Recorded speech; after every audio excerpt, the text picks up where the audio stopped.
Hey guys what's up. तो कैसे हैं आप सब लोग। Welcome back to your own channel study more with Deepak Yadav. Welcome to the daily Hindu news and editorial analysis of 1 July 2020। तो guys आज है 1 जुलाई 2020 और देखेंगे आज का the Hindu complete newspaper. The Hindu complete newspaper को एनालाइज करेंगे from the view point of UPSC and other various competitive exams. तो गाइस आज से आपका नया महीना स्टार्ट हो गया है, तो जल्दी जल्दी अपनी स्ट्रेटेजी बना लो, टाइम टेबल बना लो। इस महीने में आपको क्या क्या पढ़ना है, क्या क्या कवर करना है और लग जाओ जी जान लगाकर।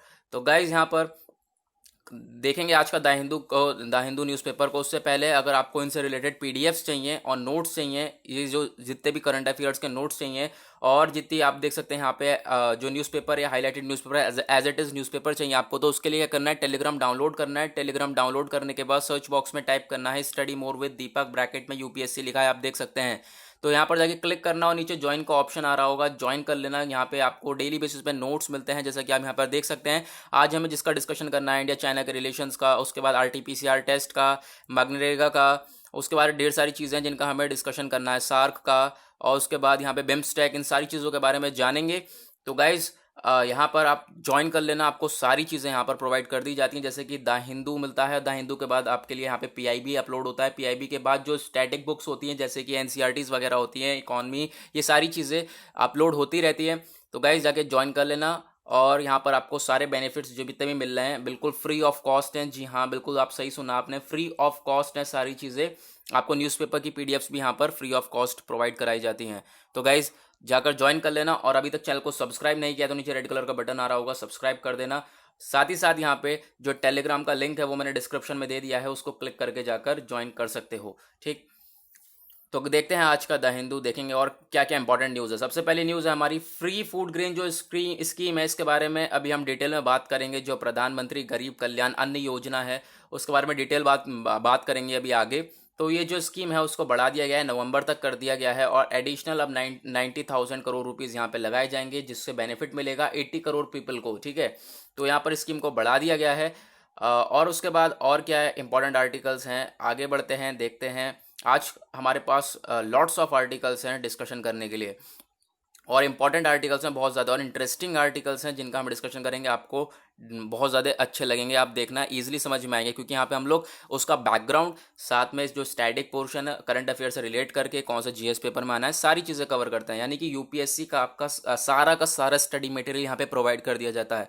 ठीक है, तो सबसे पहले अब एडिटोरियल देखते हैं। एडिटोरियल आ जाए हमारा पेज नंबर 8 पर। ठीक है, और ये एडिटोरियल है वो बहुत इंपॉर्टेंट होता है from the view point of UPSC. UPSC के पॉइंट ऑफ व्यू से मेंस के पॉइंट ऑफ व्यू से जो है एडिटोरियल बहुत ज़्यादा इंपॉर्टेंट होता है। ठीक है, और जो प्रीलिम्स है उसके लिए बाकी जो न्यूज़पेपर तो हमारे लिए पूरा का पूरा इंपॉर्टेंट होता है, क्योंकि जो प्रीलिम्स रिलेटिव न्यूज़ होती हैं वो हमारी अदर पेपर्स पे आती हैं अदर देन एडिटोरियल। ठीक है, तो इस वजह से हम लोग दोनों ही चीज़ें कवर करते हैं।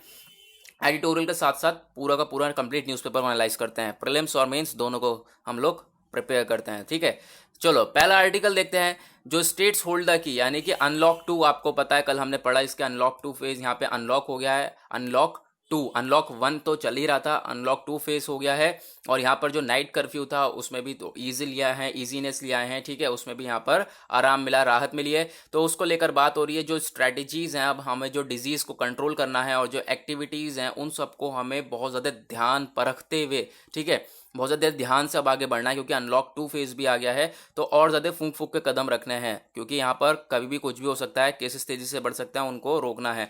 अब जो यहाँ पे सेंटर है इसकी और क्या बात कही गई है, इसने फूड ग्रेन की बात भी कही थी, जो हमने अभी अभी पढ़ा था, बिल्कुल जो प्रधानमंत्री गरीब कल्याण अन्न योजना पढ़ा था ना, वो वाला की जो बिल्कुल ये वही वाली चीज़ दे दी गई, उसको एक्सटेंड कर दिया गया है नवंबर तक। तो यहाँ पर और चीज़ें यहाँ पर ऐसी ऐसी प्रोवाइड करती हुई जाएंगी, आपको रहना है बहुत सतर्कता से और चीज़ों को देखते हुए चलना है।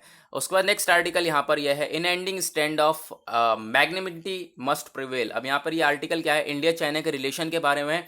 और काफ़ी बार हम लोग यार पूरी जून, 1 जून से समझ लो पूरी जून 30 जून तक, कल तक हमने इंडिया चाइना का रिलेशन ही पढ़ा है। तो गाइज आप लोगों को पता ही होगा, कोई बात नहीं, मैं आपको दिखाऊंगा फिर भी आज का जो हमारा ये आर्टिकल है उसमें भी बताऊंगा, क्योंकि कहाँ पर मिल जाएगा आपको इसके बारे में सारा आर्टिकल, जो इसके बारे में सारे नोट्स वगैरह हैं वो टेलीग्राम पर मैंने डाल रखे हैं, मैं भी आपको दिखाऊंगा। ठीक है, तो यहाँ पर अभी इंडिया और चाइना के जो बॉर्डर इशू हो रहा है उसको रिलेटेड लेकर यहाँ पर उसको रिलेशन में लेकर यहाँ पे बात कही गई है। और साथ ही साथ यहाँ पर एक सेकेंड गाइस, साथ ही साथ थोड़ी बहुत बॉर्डर को लेकर बात करेगी कि बॉर्डर डिस्प्यूट खत्म होगा या नहीं, तो उसके बारे में कवर करेंगे। तो सबसे पहले हम लोग काफ़ी चीज़ें यहाँ पर हैं जिनके बारे में बात करने वाले हैं। जैसे कि हमने पढ़ा है गलवान वैली में जो इंसिडेंट हुआ इंडिया चाइना के बॉर्डर डिस्प्यूट को लेकर, 20 इंडियन सोल्जर्स को मारा गया चाइनीज ट्रूप्स के द्वारा, उसको लेकर यहाँ पर बात करेंगे। साथ ही साथ जो इंडिया चाइना के बीच में एग्रीमेंट साइन हुआ था कि पीस मेंटेन करके चलेंगे, पीस और ट्रैंक्विलिटी का मेंटेनेंस करके चलेंगे लाइन ऑफ एक्चुअल कंट्रोल पर, ये इंडिया और चाइना के बीच में एग्रीमेंट हुआ था 1993 में, और जो कि सब यहाँ पर बेकार हो गया। कोई यहाँ पे पीस वीस मेंटेन करके, कोई शांति वगैरह मेंटेन करके नहीं चल रहे हैं ये लोग। उसके बाद यहाँ पे और क्या चीज़ें कही जा रही है, पॉसिबल है कि जो बाउंड्री डिस्प्यूट है उसको सॉल्व करा जाए, क्योंकि यही तो जड़ है पूरी लड़ाई की, है ना, यही तो पूरी जड़ है लड़ाई की। तो इसको हो सक यहाँ पर पॉसिबल है कि इस डिस्प्यूट को जो है सॉल्व करा जाए, बाउंड्री डिस्प्यूट को। तो यहाँ पर ये कहा जा रहा है कि इसको डिस्प्यूट को सॉल्व करा जा सकता है, पर वॉर से सॉल्व नहीं करा जा सकता, युद्ध से सॉल्व नहीं करा जा सकता इसे, क्योंकि जो विनर्स होंगे या फिर लूजर्स होंगे, यहाँ पर जो लूजर्स होगा वो अपनी हार कभी भी एक्सेप्ट नहीं करेगा। और यहाँ पर एक तरीका है जिससे डिस्प्यूट सॉल्व हो सकते हैं, वो और सिर्फ बातें करके, इक्वल पावर, साथ ही साथ म्यूचुअल रिस्पेक्ट देने के बाद दोनों को साथ में निगोशिएशन, दोनों को बातें कर कर यहाँ पर सॉल्व कर सकते हैं। लेकिन हम कोशिश कर रहे हैं, बहुत ज़्यादा बातें हो रही हैं, लेकिन पता नहीं क्या हो रहा है यार।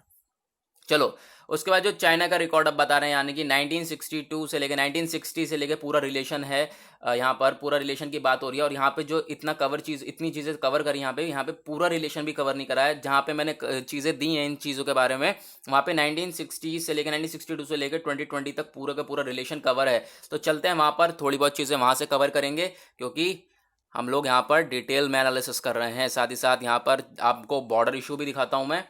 यहाँ पर आप देख सकते हैं जो चीज़ें हैं, यहाँ पर आप एक सेकंड गाइस, मैं ये दिखा रहा था आपको जो इंसिडेंट हुआ है, जहाँ पे 20 जो सोल्जर्स है वो मारे गए, वो गलवान वैली में। यहाँ पर ये गलवान वैली है, यहाँ पर 20 सोल्जर्स को, इंडियन सोल्जर्स को मारा गया है, ठीक है। अब उसके बाद जो रिलेशन है वो मैंने दो पिक्चर्स में पूरा का पूरा 1962 से लेकर यहाँ पर 2020 तक पूरा रिलेशन डाल दिया है। आप जाकर यहाँ पर इन चीज़ों को देख सकते हैं और नोट डाउन कर सकते हैं, इनके नोट्स बना सकते हैं, ठीक है। 1962 में जो चाइना ने एग्रेशन दिखाया है इंडिया नॉर्थ ईस्ट के द्वारा, अब उसके खिलाफ, और यहाँ पे 1962 में वॉर भी हुआ, ठीक है, इंडिया और चाइना के बीच में। फिर उसके बाद 1967 में क्लैशेस हुए चाइनीज ट्रूप से, सिक्किम बॉर्डर पर। फिर 1975 में यहाँ पर दोनों साइड में एक्सचेंज हुआ अरुणाचल प्रदेश को लेकर। फिर यहाँ पर और ज़्यादा जो है मसला उठा, 4 इंडियन सोल्जर्स मारे गए। 1976 में जो चाइना और इंडिया दोनों ने एग्रीमेंट हुआ ताकि वो जो चीज़ों का है मेंटेन करके चलेंगे।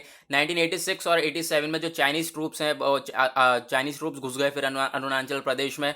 उसके बाद 1988 में जो इंडिया चाइना एग्री हुए ताकि जो है जॉइंट वर्किंग करेंगे। 1993 में क्या हुआ, एग्रीमेंट साइन हुआ दोनों के बीच में कि जो लाइन ऑफ एक्चुअल कंट्रोल है उस पर मेंटेन करेंगे पीस और ट्रैंक्विलिटी, ठीक है, यानी कि शांति से यहाँ पे चीज़ों को निपटाएंगे। जैसा कि अभी हमने देखा ऐसा कुछ भी नहीं हो रहा है, यानी कि एग्रीमेंट का वो भाड़ में गया एग्रीमेंट।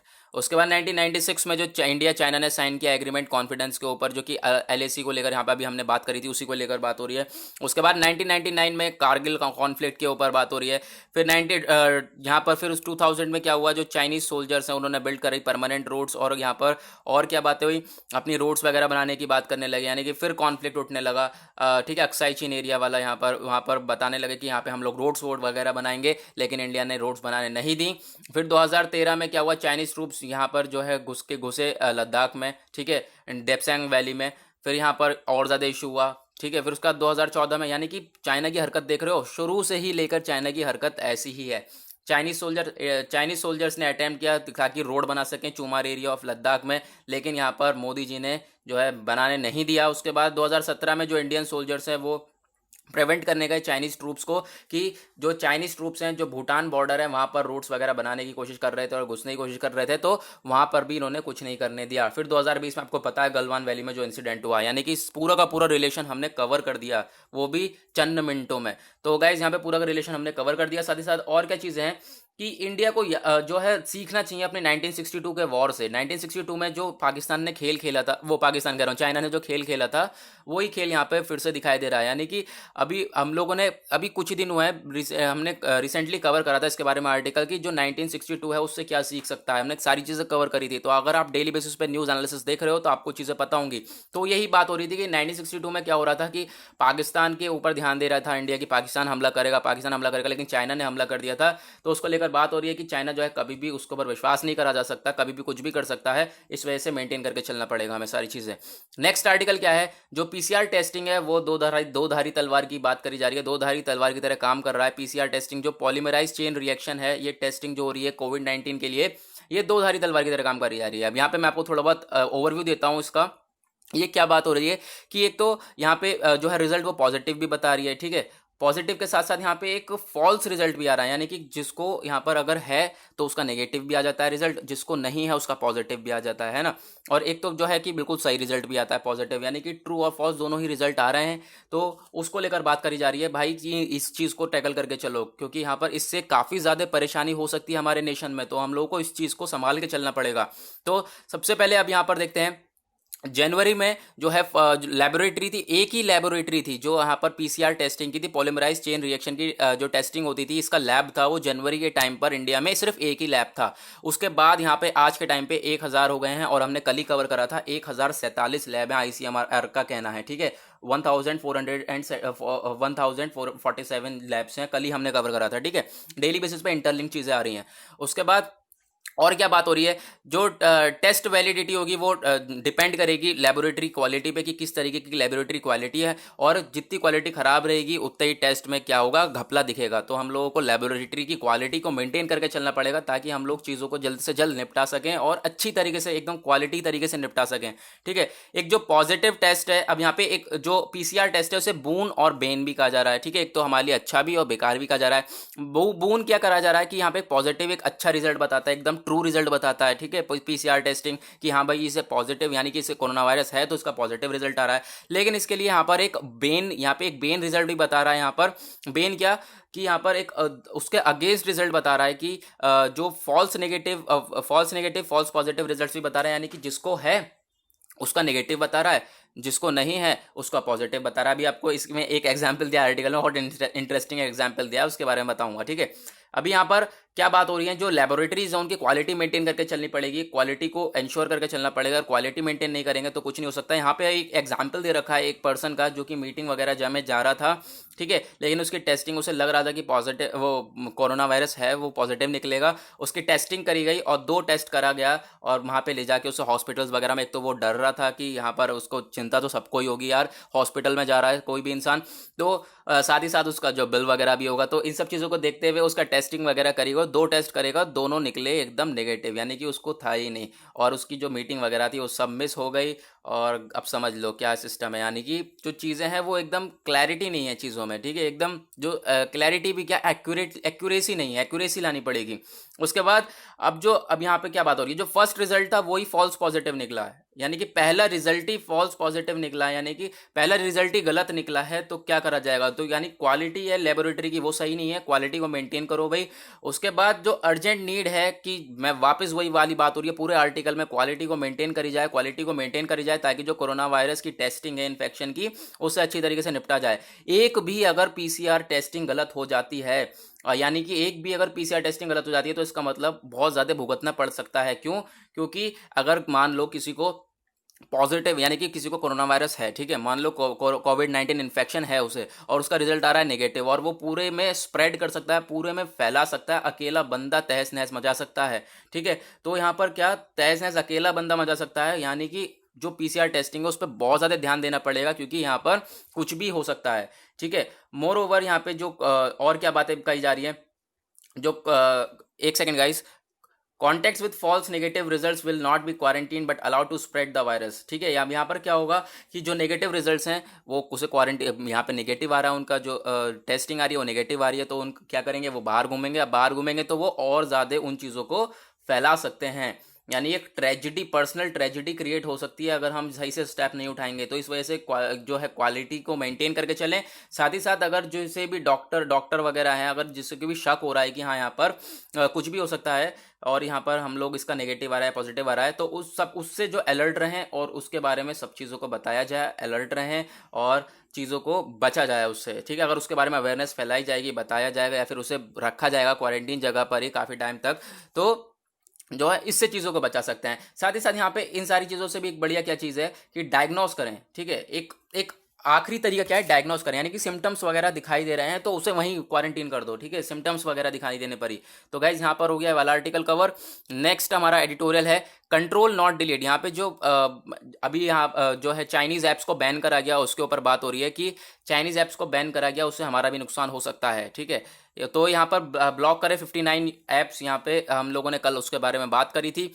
और यहाँ पे इन सब चीज़ों के में जो ऐप्स है उनके बारे में कॉमन बात क्या थी, जो 100 मिलियन थे, 100 मिलियन मंथली एक्टिव यूजर्स थे, वो भी सिर्फ इंडियन यूजर्स उन चाइनीज़ ऐप के, ठीक है। उसके बाद यहाँ पे क्या कहा गया, इंडिया के द्वारा कहा गया कि ये हमारी सोवरेनिटी का हनन कर सकता है और साथ ही साथ जो डेटा वगैरह मांगता है ये चीज़ों का, ये साइबर सिक्योरिटी को देखते हुए हम इन चीज़ों को बैन कर रहे हैं और बैन कर दिया, ठीक है।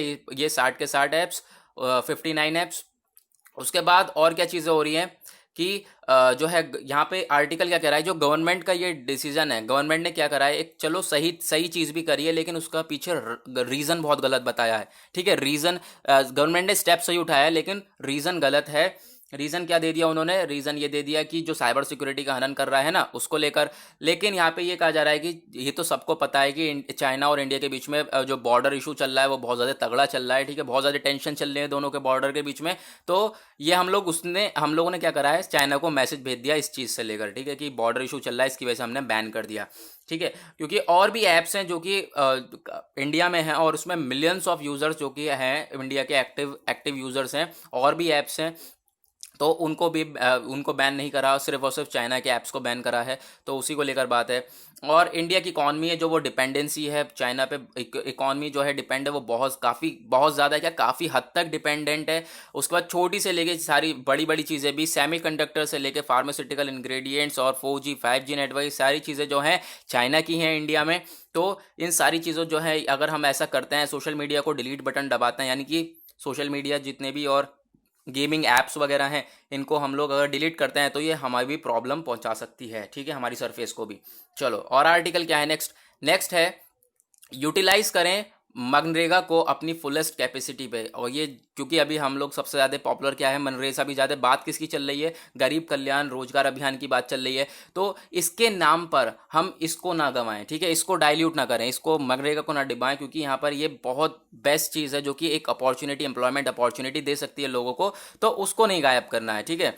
यूपी में अगर हम देखें कि हो क्या रहा है, ये प्रधानमंत्री गरीब कल्याण योजना आ गई है, अभियान आ गया है, तो उसको लेकर यहाँ पे बात क्या हो रही है कि जो यूपी है इसमें कितने सारे वर्कर्स ने, 1 करोड़ वर्कर्स ने अप्लाई करा था मनरेगा में, लेकिन 1/3 ने वापस बैक ले लिया, ठीक है, कि उन्होंने अप्लाई जो किया था उन्होंने वापस कर लिया, ठीक है, अब उनका अप्लाई नहीं हुआ। और 41 लाख वर्कर्स में से 12 लाख वर्कर जो बिहार के उन्होंने भी वापस ले लिया, टर्न बैक कर लिया, ठीक है। ये सारी चीज़ें हो रही हैं। और जो स्कीम है अभी यहाँ पर मनरेगा की वो बहुत ज़्यादा इंपॉर्टेंट हो जाती है क्योंकि एम्प्लॉयमेंट जनरेशन की स्कीम है और काफ़ी ज़्यादा विमेंस वगैरह हैं जो काफ़ी सारे डिस्ट्रिक्ट्स में जो अनएम्प्लॉयमेंट है, विमेंस वगैरह हैं वो अनएम्प्लॉयड हैं। तो जो एक तो अनएम्प्लॉयमेंट रेट है ना वो पास्ट से, यानी कि पहले से अब की बार जो है वो बहुत ज़्यादा अनएम्प्लॉयमेंट रेट है, क्योंकि आप परेशानियाँ देखो, इकॉनमी पहले से ही डाउन थी, फिर उसके बाद कोविड इन्फेक्शन आया, काफ़ी सारी चीज़ें ऐसी हो रही हैं जो यहाँ पे एम्प्लॉयमेंट जनरेट करने की बजाय अनएम्प्लॉयमेंट ही जनरेट कर दिया। तो उसको लेकर मनरेगा जो है वो हमारा काफ़ी ज़्यादा काम करता है, तो उसको डाइल्यूट नहीं करना चाहिए हम लोगों को। उसके ऊपर आर्टिकल है। चलो पहले हम लोग मनरेगा के बारे में जान लेते हैं और साथ ही साथ हम लोग गरीब कल्याण योजना, ठीक है, रोजगार अभियान के बारे में या रोजगार योजना के बारे में, इसके बारे में कवर करेंगे, ठीक है, क्यों जिससे कि आपका बेसिक जो है वो क्लियर हो जाए। तो चलते हैं अपने टेलीग्राम पर सारी चीज़ें हैं। तो जो मनरेगा है उसकी फुल फॉर्म क्या है, Mahatma Gandhi national rural employment guarantee act, ठीक है। हिस्ट्री क्या है इसकी, 1991 में पीवी नरसिम्हा राव जिनकी अभी डेथ हुई थी, जिसके बारे में अभी हमने बात करी थी, जो रिसेंटली आर्टिकल आया था परसों तरसों में शायद, उनके बारे में बात करी थी हमने, ठीक है। इसका बात क्या, इसका पर्पस क्या था कि जो एम्प्लॉयमेंट है रूरल एरियाज़ में, गांव वगैरह के एरियाज़ हैं उनको जनरेट करना, एम्प्लॉयमेंट को, ठीक है, नौकरी को जनरेट करना। और जो एम्प्लॉयमेंट जनरेशन है, agriculture labour during the lean season, infrastructure को डेवलपमेंट एम्प्लॉयमेंट करना, फूड सिक्योरिटी को बढ़ाना, ठीक है, फूड सिक्योरिटी को एनहेंस करना, और काफ़ी ज़्यादा इस स्कीम का काम था। स्कीम पहले जो है किस नाम से जानी जाती थी, एम्प्लॉयमेंट एश्योरेंस स्कीम के नाम से आई थी, फिर बाद में इसे मर्ज करा गया फूड फॉर वर्क प्रोग्राम में, और फिर उसके बाद ये दोनों मर्ज होने के बाद बन गया मनरेगा 2000 में, ठीक है। उसके बाद ऑब्जेक्टिव क्या है इसके, मनरेगा के ऑब्जेक्टिव हैं, पहले तो इसकी ऑब्जेक्टिव है 100 डेज का जो है वेज एम्प्लॉयमेंट, मजदूरी प्रोवाइड कराना, मतलब 100 दिन के लिए तो जो है एम्प्लॉयमेंट जनरेट करना ही करना, साथ ही साथ इकोनॉमिक सिक्योरिटी को इंक्रीज़ करना, जो लेबर होती है रूरल एरिया से, गाँव से जो शहर में जाते हैं लोग, उनको डिक्रीज़ करना, क्योंकि काफ़ी ज़्यादा हद तक शहर में चले जाते हैं और कितनी ज़्यादा प्रॉब्लम क्रिएट हो जाती है अगर कोई सिचुएशन आ जाती है, जैसे कि अभी हमने देखा पेंडेमिक लाइक सिचुएशन में कि जो माइग्रेंट वर्कर्स हैं, मजदूर वगैरह सब पैदल पैदल कितनी ज़्यादा परेशानियाँ झेलियाँ और आए हैं। और कुछ फीचर्स वगैरह यहाँ पर हैं, फीचर्स वगैरह आप देख सकते हैं, जैसे कि यहाँ पर सारी चीज़ें प्रोवाइड कर दी गई हैं। और यहाँ पे और क्या बात हो रही है कि जो हमारी ये स्कीम है मनरेगा ने क्या करा है, पिछले 10 साल में 240% जो है एम्प्लॉयमेंट जनरेट किया है, एम्प्लॉयमेंट को इंक्रीज किया है, ठीक है। उसके बाद गरीब कल्याण रोजगार अभियान के बारे में बात करते हैं, GS2 से आप रिलेट कर सकते हैं। उसके बाद यहाँ पे ये जो योजना है, ये गवर्नमेंट का एक इनिशिएटिव है ताकि जो कोरोना वायरस इन्फेक्शन है उससे लड़ा जा सके, और रूरल पब्लिक वर्क जो गांव के लोग वगैरह हैं इनके लिए हेल्प है एक, और ये लॉन्च करा गया 20 जून 2020 को। इनिशियल फंडिंग दी इसे 50,000 करोड़ रुपए, सबसे पहली इसकी इनिशियल फंडिंग थी। 116 डिस्ट्रिक्ट और 6 स्टेट में इसका काम करना है, ठीक है, काम करेगी ये। और यहाँ पे जो डिस्ट्रिक्ट हैं, 6 डिस्ट्रिक्ट, बिहार, झारखंड, मध्य प्रदेश, राजस्थान, उड़ीसा, उत्तर प्रदेश, और इसमें ये नंबर्स ऑफ डिस्ट्रिक्ट हैं, आप यहाँ पे देख सकते हैं। ये टोटल नंबर नहीं है, यहाँ पर आप देख सकते हैं 32 बिहार के हैं, 3 झारखंड के, और ऐसे, ठीक है। उसके बाद निर्मला सीतारमन जो हमारी फाइनेंस मिनिस्टर है, निर्मला सीतारमन जी, उन्होंने यहाँ पर लॉन्च किया है 20 जून 2020 को इस योजना को। उसके बाद इसका जो ऑब्जेक्टिव है वो क्या है इस स्कीम का, कि जो 125 दिन है, आने वाले 125 दिन में 116 डिस्ट्रिक्ट और 116 जो है डिस्ट्रिक्ट और 6 स्टेट्स में जो है सारी चीज़ें प्रोवाइड कराई जाएंगी, और इस पैसे का इस्तेमाल करके चीज़ों को जल्दी जल्दी जो है टैकल करा जाएगा। उसके बाद आगे चलते हैं, और क्या इंपॉर्टेंट आर्टिकल है हमारे लिए, और यही बात हो रही थी, इसमें हम लोग और चीज़ें देख ले रहे हैं। जो मनरेगा है उसको डाइल्यूट नहीं करना चाहिए हम लोगों को, जो ये प्रधानमंत्री गरीब कल्याण रोजगार योजना है, ठीक है, यहाँ पर ये अभियान है, इसका नाम लेकर हमें उसको डाइल्यूट नहीं करना है, ठीक है, क्योंकि यहाँ पर फिर बहुत ज़्यादा प्रॉब्लम हो सकती है। और जो यहाँ पर फंड दे के चलना है, दोनों को मेंटेन करके चलना है, ठीक है। उसके बाद यहाँ पे आप कार्टून पिक्चर देख सकते हैं, जो LAC पे जो चाइना है वो झूल ही रहा है, आगे पीछे आ रहा है, कभी जा रहा है, आ रहा है, कभी जा रहा है, इसकी जो खत्म ही नहीं हो रही ये बात है। तो यहाँ देखो, he is occupying and not occupying too, यानी कि चाहता भी है नहीं भी चाहता अक्साई चीन को, ठीक है। उसके बाद नेक्स्ट आर्टिकल क्या है, जो सार्क है वो जो सार्क है उसको रिवाइव करना है हम लोगों को, उसको दोबारा रिवाइव करना है ताकि चाइना से हम लोग डील कर सकें, क्योंकि चाइना से डील करने के लिए हमें सार्क को रिवाइव करना ही पड़ेगा, ठीक है। क्योंकि जो सार्क से अगर हम लोग अपनी जो सार्क में कंट्रीज है उनसे अच्छी तरीके से रिलेशंस बना के चलेंगे तो अच्छी तरीके से हम लोग चीज़ों को टैकल कर पाएंगे। यहाँ पर सार्क और बिम्स्टेक दोनों का ही नाम आ रहा है, मैं आपको दोनों के बारे में बताने वाला हूँ। टेलीग्राम पर दोनों के बारे में चीज़ें प्रोवाइड कर दी गई हैं। सार्क क्या है, हमारा साउथ एशियन एसोसिएशन और रीजनल कोऑपरेशन, ठीक है, फॉर रीजनल कोऑपरेशन। तो सार्क है हमारा, ये रीजनल इंटरगवर्नमेंटल ऑर्गेनाइजेशन है, जियोपॉलिटिक यूनियन है स्टेट्स का। और यहाँ पे कौन कौन सी कंट्रीज हैं, अफगानिस्तान, बांग्लादेश, भूटान, इंडिया, मालदीव्स, नेपाल, पाकिस्तान, श्रीलंका, यहाँ पे ये सारी कंट्रीज हैं। अब यहाँ पे बात कही जा रही है, अगर आप अपना रिलेशन अच्छी तरीके से कंट्रोल करके चलेंगे, अपना रिलेशन मेंटेन करके चलेंगे तो चाइना को टैकल कर पाएगा इंडिया, ठीक है, अगर इसमें इन सबसे रिलेशन अच्छी तरीके से मेंटेन करके चलता है तो। हिस्ट्री अगर हम देखें सार्क की, तो सार्क फाउंड करा गया ढाका में 8 दिसंबर 1985 में, और इसका सेक्रेटेरिएट काठमांडू यानी कि नेपाल में है, ठीक है, इसका जो मेन सेक्रेटेरिएट है। और ये लॉन्च किया गया था south Asian free trade area के नाम से 2006 में, फिर उसके बाद में इसका नाम पड़ा सार्क, ठीक है। और सार्क की फुल फॉर्म अभी मैंने आपको बताई दी। इसका ऑब्जेक्टिव क्या है, ऑब्जेक्टिव है कि वेलफेयर को प्रोवाइड कराया जाए साउथ एशियन पीपल को, और उनकी जो क्वालिटी ऑफ लाइफ है उसको इंप्रूव करा जाए, और बाकी चीज़ों के उनके ऊपर ध्यान दिया जाए, म्यूचुअल ट्रस्ट हो सारी कंट्रीज के बीच में, अंडरस्टैंडिंग अच्छी हो, और एक दूसरे की जो अगर प्रॉब्लम हो तो उसको अप्रिशिएट करें, सारी जितनी भी कंट्रीज हैं सार्क में, ठीक है। और क्या चीज़ है इसके बारे में, जो हेडक्वार्टर है वो हमने पढ़ ही लिया, काठमांडू नेपाल में, ऑफिशियल लैंग्वेज इंग्लिश है, साउथ एशियन है, मेंबर्स 8 मेंबर्स यहाँ पर ये आप देख सकते हैं। उसके बाद जो 9 ये ऑब्जर्वर्स हैं, नॉट मेंबर्स, ये ऑब्जर्वर्स हैं जो कि ऑब्जर्व करते हैं, ठीक है। उसके बाद बिम्स्टेक के बारे में बात हुई थी। बिम्स्टेक से पहले हम लोग सार्क के बारे में और देखते हैं, जो लोकेशन है वो आप यहाँ पर देख सकते हैं, अफगानिस्तान, पाकिस्तान, इंडिया, मालदीव, श्रीलंका, बांग्लादेश, भूटान, नेपाल, ये सारे सार्क के हमारे मेंबर कंट्रीज हैं, ठीक है।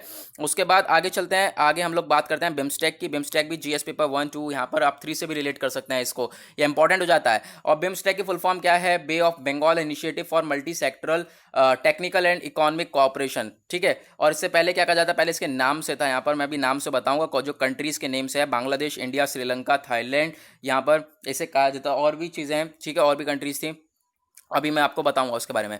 तो जो बे ऑफ बंगाल इनिशिएटिव है, यहाँ पर एक मल्टी सेक्टरल टेक्निकल और इकोनॉमिक कोऑपरेशन है। ये एक इंटरनेशनल ऑर्गेनाइजेशन है। 7 नेशन यहाँ पे साउथ एशिया और साउथ ईस्ट एशिया की जो कंट्रीज हैं यहाँ पर इसमें इंक्लूड हैं।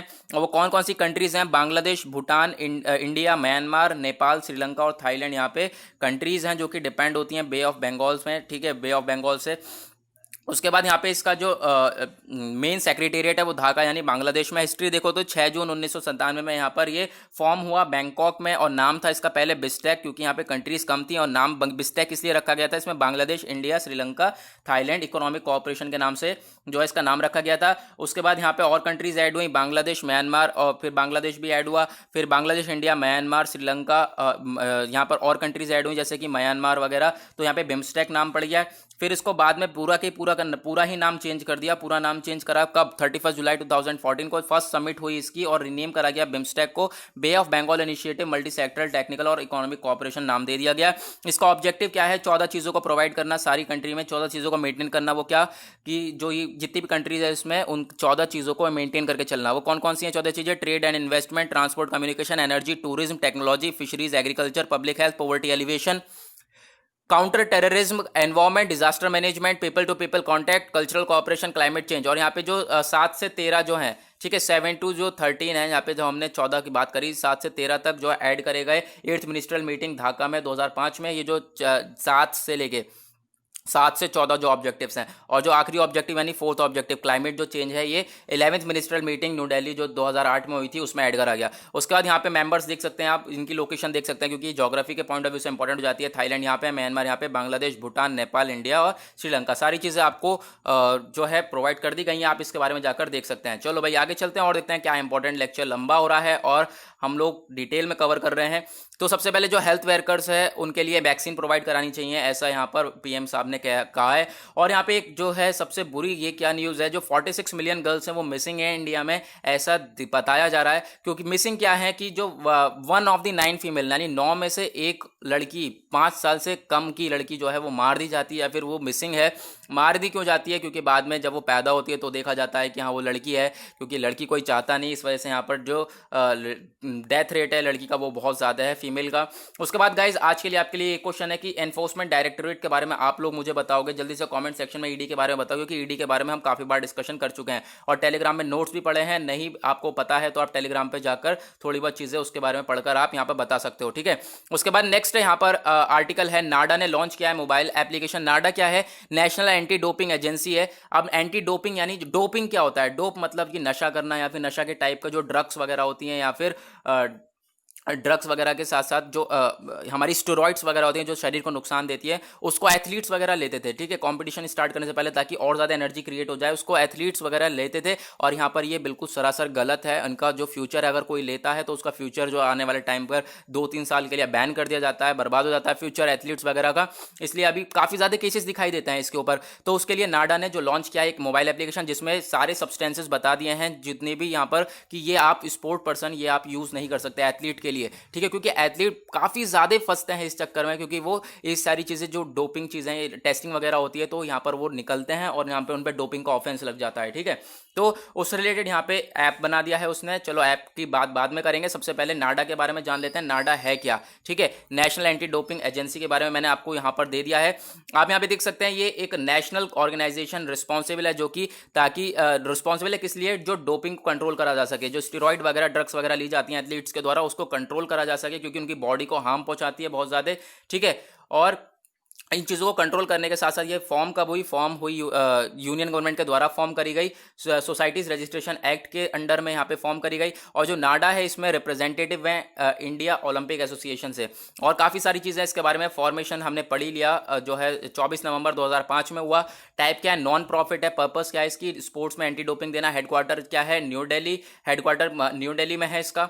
रीच किस रीजन को सर्व करता है, नेशनली, इस ये पूरा का पूरा सर्व करता है। उसके बाद आगे चलते हैं, आगे और क्या इंपॉर्टेंट बात है हमारे लिए, इंपॉर्टेंट आर्टिकल ये है कि जो प्लांट है, एक प्लांट हम लोगों को स्पीशी मिली है जो कि 135 साल बाद मिली है, जिसका नाम है ग्लोबा एंडोर्सेनी। ये नाम इंपॉर्टेंट हो जाता है क्योंकि 135 साल बाद मिली है और ये बहुत ज़्यादा इंडेंजर्ड स्पीशी है। इसका नाम क्या है, अगर आपसे पूछा जाए डांसिंग लेडीज कहा जाए या स्वान फ्लावर कहा जाए तो आप समझ जाना ये ग्लोबा एंडोर्सेनी है। ठीक है, ये प्लांट है ज़्यादातर कहाँ पे ग्रो होता है, ये ग्रो होता है जो कि डेंस कॉलोनी होती है, यानी कि कोई चट्टान होती है या पत्थर होता है उसके ऊपर ये प्लांट निकलता है। और यहाँ पर और क्या बातें बताई जा रही हैं कि जो ये बहुत ज़्यादा खतरे में है क्योंकि यहाँ पर 135-36 साल बाद इसे वापस रिकवर करा गया है, रीडिस्कवर करा गया है। ठीक है, रिकवर कर रहा हूँ, रीडिस्कवर करा गया है। और गाइज यहाँ पर मैंने एक और चीज़ हाईलाइट कर रखी थी, वो शायद हम लोग मिस कर गए हैं, लेकिन चलो कोई बात नहीं, यहाँ पे बता देंगे। वर्ल्ड बैंक के बारे में चीज़ें थी। और वर्ल्ड बैंक क्या, हमारा एक इंटरनेशनल फाइनेंशियल इंस्टीट्यूशन है जो कि लोन प्रोवाइड कराता है उन कंट्री के लिए जो कि बहुत ज़्यादा गरीब कंट्री हैं